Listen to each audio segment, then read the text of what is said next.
Thaís Kreuzer aqui e no vídeo de hoje eu vou falar sobre o volume 1 da quarta temporada de Stranger Things, que estreou nessa sexta-feira, dia 27 na Netflix. Já saíram vários vídeos aqui no canal, mas esse vídeo aqui especificamente é pra tirar a dúvida de vocês. Não sei se vocês viram, mas eu postei na comunidade aqui do canal, perguntei pra quem já tinha terminado a série, quais dúvidas ainda ficaram, e eu vou responder todas elas aqui em vídeo pra vocês. Lembrando que o conteúdo de Stranger Things vai continuar saindo aí ao longo da semana, mas também de outras séries e filmes, então pra não perder nada, se inscreve e clica no sininho pra receber notificação pra quando tiver um vídeo novo.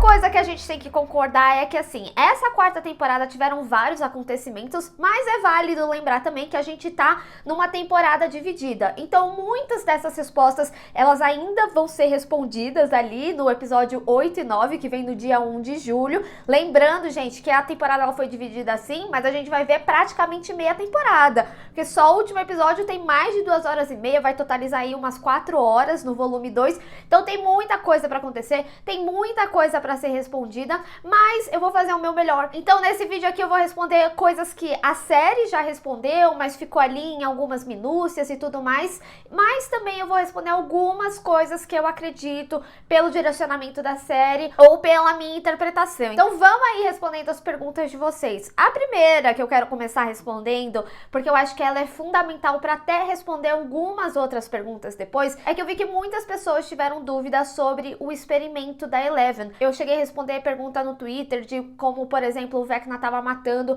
os adolescentes agora, se a Eleven prendeu ele no momento que a gente tá acompanhando a série. Mas, gente, esse momento do flashback e que a gente vê a Eleven ali no experimento, ele aconteceu na realidade em 1979. Todo esse projeto Nina que a gente tá vendo, ele é um projeto de imersão da memória da Eleven. Então, tudo que a gente vê ali são acontecimentos do passado, ali em 79, até o momento que a série inicia, né, que é o massacre no laboratório de Hawkins. Tanto que a série, no momento que a Eleven inicia a experiência ali do Projeto Nina, eles fazem uma cena bem vibe Matrix para mostrar que aquilo é uma simulação. Então ela vai indo de porta em porta e ela sempre acaba no mesmo momento com o, até então, o enfermeiro, né, falando que ela é dorminhoca, olha quem finalmente decidiu se juntar a gente. Então é uma memória do passado dela, que a gente acompanha alguns eventos que levaram ao massacre de Hawkins, e o massacre no laboratório de Hawkins é o momento traumático dela,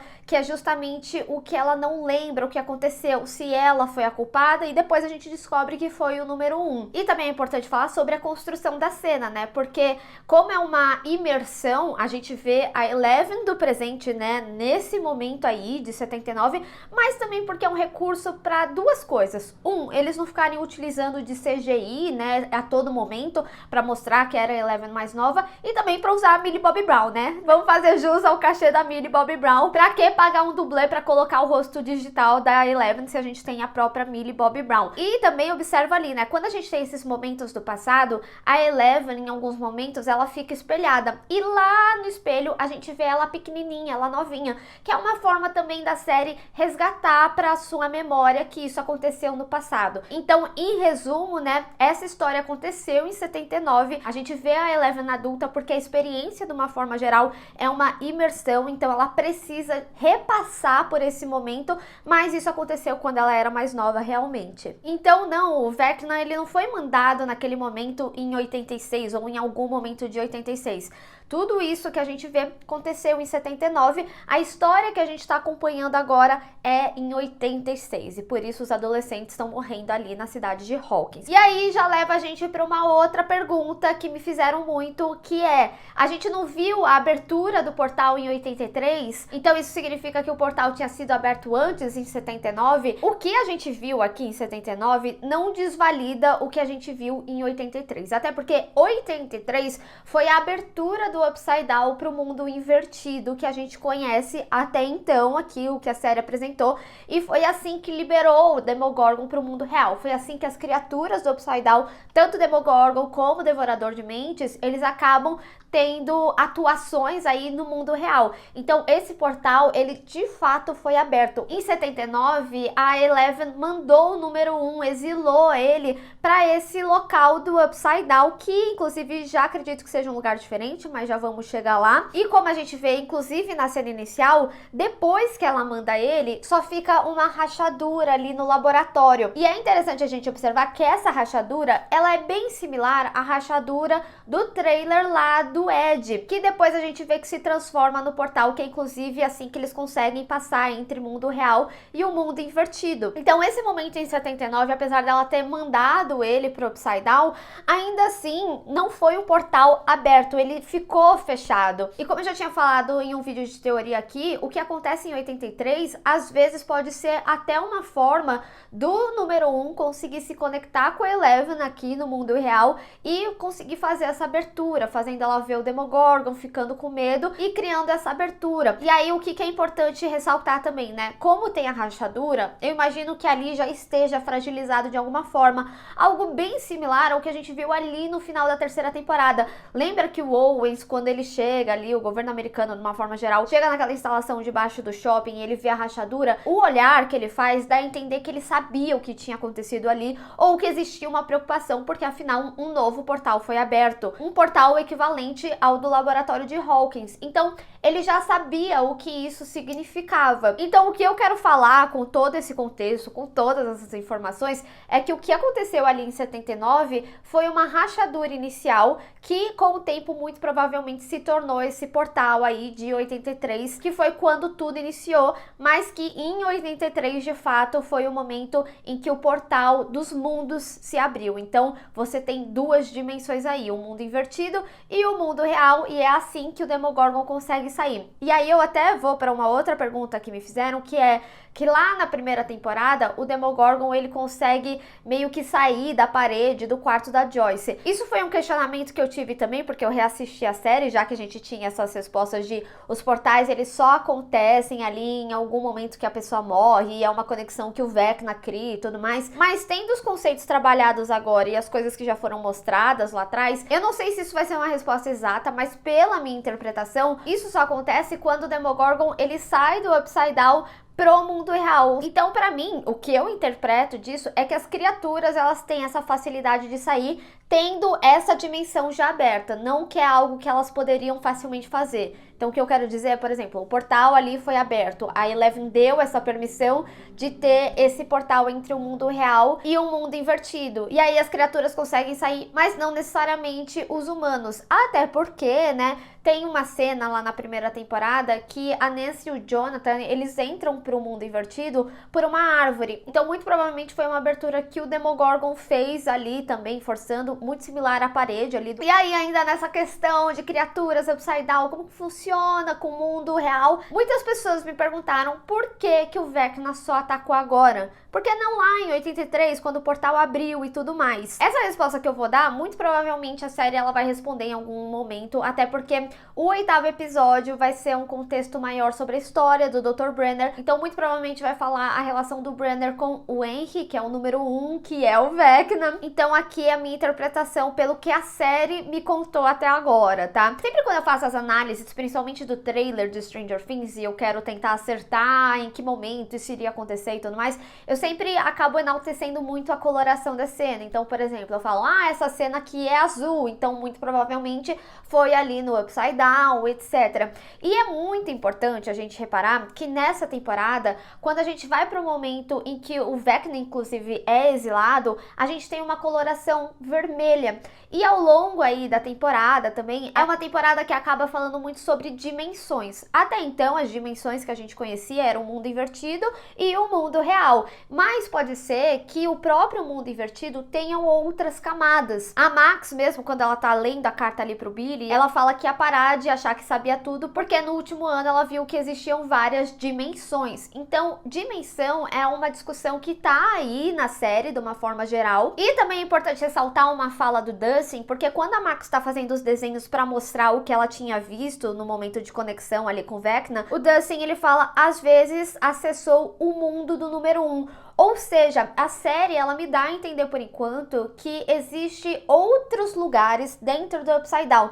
Então, o que eu acredito que poderia acontecer é que o número 1, ele foi exilado para esse lugar, que é essa coloração avermelhada, que faz um paralelo com a casa dele e também é um local hostil, né, a ponto de transformar ele no Vecna, transformar ele em uma criatura do Upside Down. Ao mesmo tempo, a gente tem que lembrar, né, que os momentos que a gente vai para essa coloração vermelha também é quando a gente tem acesso à memória dele. Então, o que eu quero dizer é que é uma forma da série comunicar pra gente que é um local diferente. Então, muito provavelmente, o Vecna ele ficou preso, seja na memória dele, seja nessa outra dimensão que faz parte do Upside Down, até o momento que ele conseguiu acessar o mundo invertido, que é o da coloração azul. Tanto que a gente vê ele atuando de uma forma geral, né, no Upside Down. Tudo o que acontece, ele tá nessa coloração azul. E o que poderia ter ocasionado isso? O laser dos russos. E aí eu volto a falar do Dr. Owens, né? Quando ele olha,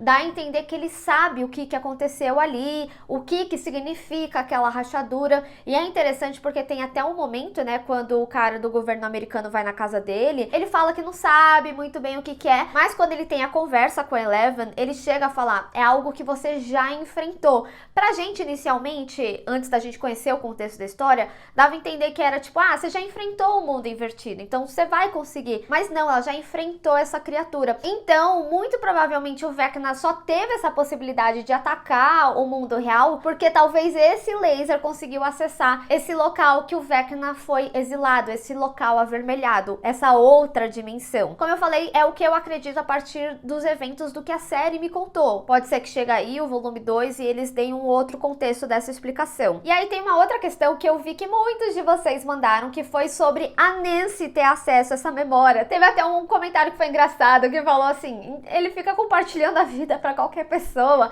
mas o fato é que assim, gente, quando a gente tem o momento do quarto episódio, do querido Billy, que a Max, ela tá lendo lá a carta pro Billy e tudo mais, é muito interessante a gente observar o padrão das vítimas, que a série, ela deixa bem claro, eram pessoas que tinham traumas e lidavam com esses traumas, aí tinha enxaqueca, tinha pesadelo, suava frio e etc. E quando a gente vê, por exemplo, a Chris enfrentando esse trauma dela, a gente vê ela fugindo também, mas o Vecna, no momento que mata ela, ele chega a falar, tá na hora de terminar com o seu sofrimento. Eles acabam tendo meio que reações que a coisa deixa rolar, sabe? Já no caso da Max, ele fica falando as coisas pra ela e ela fica rejeitando, e ela consegue fugir por mais tempo até o momento que ela tem acesso a essa dimensão avermelhada, que seria a memória do Vecna. E aí ela não consegue entender exatamente essa memória, e por isso ela faz os desenhos, e a Nancy, ela conclui que é a casa dos Creel, porque ela estava pesquisando sobre eles e tudo mais, e eles veem que ali existe uma conexão, não só na história do Victor, né, que levou culpa por ter matado toda a família, mas que lá tem uma conexão, tem uma história maior que, de fato, depois a gente descobre que tem, porque afinal ele era o filho do Victor,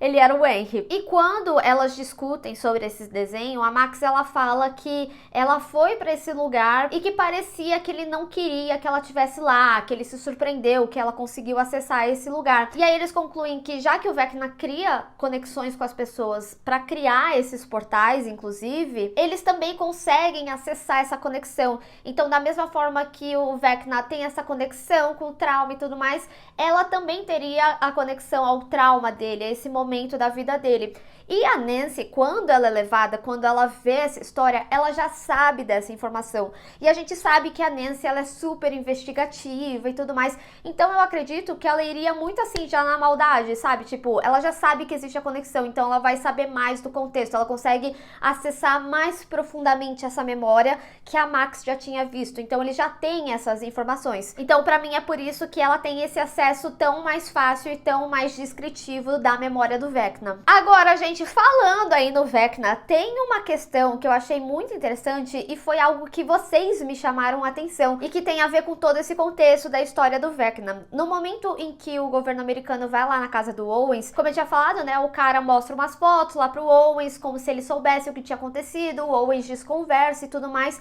Mas nessa cena, tem um momento que eles pegam uma caixa que é tipo secreta, e nessa hora, a mulher do Dr. Owens, ela chega a falar, por que vocês pegaram essa caixa de projetos escolares do Peter? E isso, gente, é uma informação tão interessante, porque assim, só depois eu fui me ligar que no momento que o ator foi confirmado pra quarta temporada de Stranger Things, o nome do personagem foi anunciado como Peter Ballard. E aí eu fui ligando os pontos e tudo mais, e minha cabeça explodiu, porque muito provavelmente Peter era o nome que tinham dado pro Henry, primeiro pra desvencilhar ele de toda essa história dos Creel, e talvez pra ele ter algum tipo de vida normal equivalente ao da Eleven. A gente não pode esquecer que foi o Owens que cuidou de toda a papelada da Eleven, né, colocando o nome dela de Jane Hopper, fazendo também a transferência dela para outro lugar, para ela tentar ter uma vida normal, o que me faz acreditar que muito provavelmente eles já tinham feito isso antes, e talvez em algum momento ali eles quiseram dar uma vida normal pro Henry, e como eu falei, né, para desvencilhar o nome dele, dos Creels, do assassinato e tudo mais,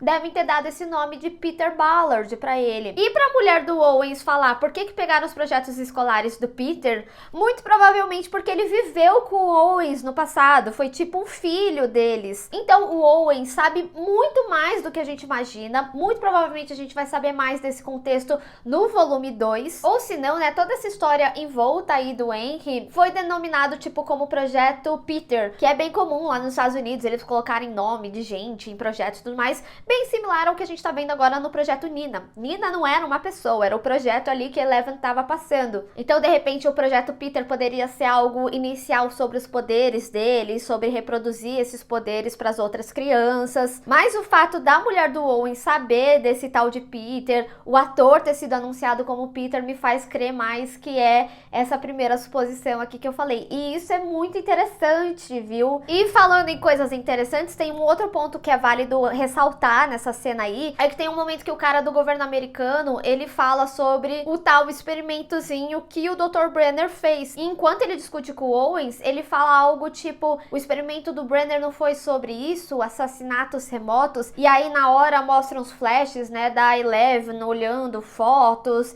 indo atrás das pessoas, que nem eu tinha falado lá, quando ela intercepta uma conversa dos russos e tudo mais. É interessante ressaltar isso, porque no final das contas, é o que o Vecna faz, é o que o número 1 fazia, tanto que ele até falava, né, eles não morreram, eles ainda estão aqui comigo. Então assim, é uma informação interessante, que muda bastante coisa, mas como eu falei, eu acho que vai ser respondido no volume 2, principalmente no 8º episódio, né, que vem aí com o nome de Papa, né, que se referencia ao Brenner. Então muito provavelmente a gente vai ver a relação do número 1 com o Brenner aí nesse episódio, também o envolvimento do Dr. Owens desde o início. A gente inclusive vai entender mais, né, do porquê que ele substituiu o Owens. Ele já estava envolvido há muito tempo, por que volta esse envolvimento? Então teremos essa resposta. Deixa aí qual suposição você acha que é. Você acha que era um projeto ou é a história do passado aí do Henry com outro nome? Outra pergunta que vocês fizeram muito é sobre a viagem do tempo aqui nessa temporada. A primeira coisa que eu vou falar é que eles ainda não trabalham como que é o conceito de viagem no tempo aqui na série. De qualquer forma, eles introduzem falando que o Vecna, o Henry, o número 1, ele tem a possibilidade de mexer no tempo. Tanto que na cena que a gente vê o contexto dele do passado, a gente vê ele fazendo o relógio voltando, e muito dessa explicação vem justamente porque ele fala como os humanos regem a vida, que fazem as coisas milimetricamente, mas que no final as pessoas meio que só estão esperando o momento da morte delas. E que, de uma forma geral, as pessoas elas estão presas ao tempo. E ele viu que ele podia simplesmente tirar esse controle e fazer o tempo que ele queria. E aí, quando a gente vê a Nancy, o Steve, a Robin e o Ed ali no Upside Down, no momento que a Nancy tá procurando a arma pra se proteger de alguma forma, ela percebe que eles estão em 83, no dia que o Will sumiu. E aí eu retomo o que eu tinha falado em outra pergunta, né? Pra mim existem duas possibilidades aí. A primeira é que o Vecna simplesmente pode colocar no tempo que ele quiser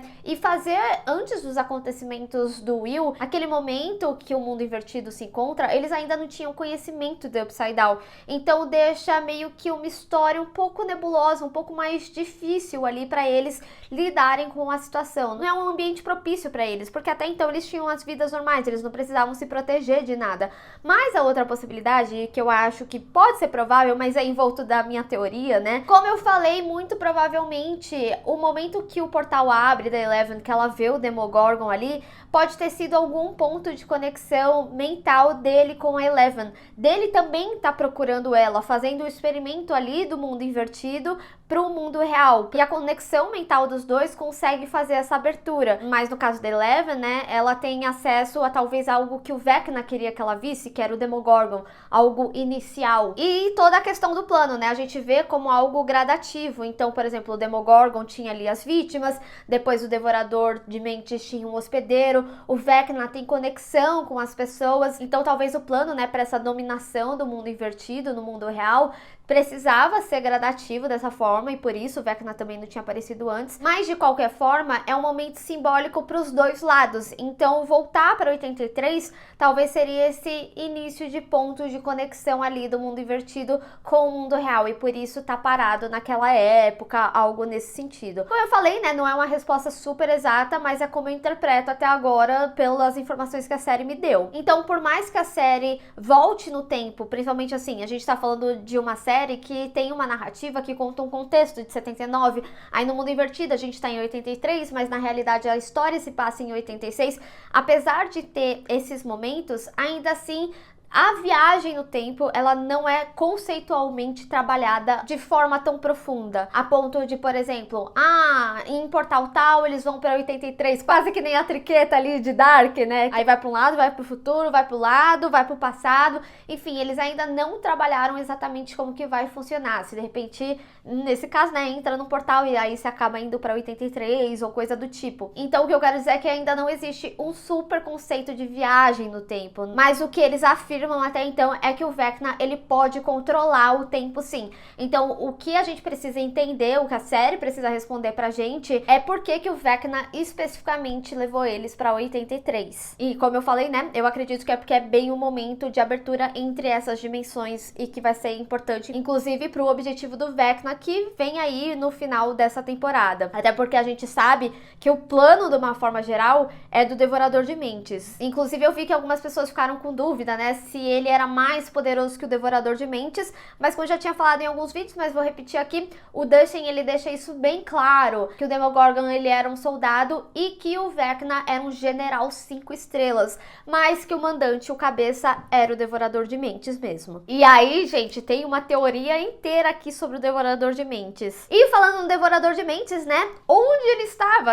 Muita gente me perguntou isso, mas eu não sei se vocês viram, depois do 7º episódio tem o teaser já do volume 2, e a gente vê o Devorador de Mentes preso. Tem um vídeo só falando sobre esse teaser aqui no canal, mas a gente vê por que ele não tá atuando tanto aí, ou em conjunto com o Vecna, pelo menos nesse momento da série. Então essa resposta a gente já tem. O Devorador de Mentes estava preso, ainda não sei como, inclusive não quero nem ver como que vai ser isso, né? Bom, gente, pra esse vídeo não ficar tão compridão, eu vou voltar com o segundo vídeo aqui depois, pra tirar outras dúvidas que vocês mandaram, que foram muitas. Inclusive, deixa aqui nos comentários se você tem mais alguma dúvida e o que você mais ficou curioso que a série ainda precisa responder. Vamos discutir. Lembrando vocês que o volume 2 estreia no dia 1 de julho. Vão ter 2 episódios, mas com um total aí de 4 horas, ou seja, meia temporada. Ainda tem muita coisa pra ser respondida. Bem, pessoal, espero que vocês tenham gostado desse vídeo. Não esquece de deixar o seu gostei e compartilhar nas redes sociais, inclusive me segue lá. Se inscreve no canal e clica no sininho pra receber notificação pra quando tiver um vídeo novo. Te vejo no próximo. Tchau!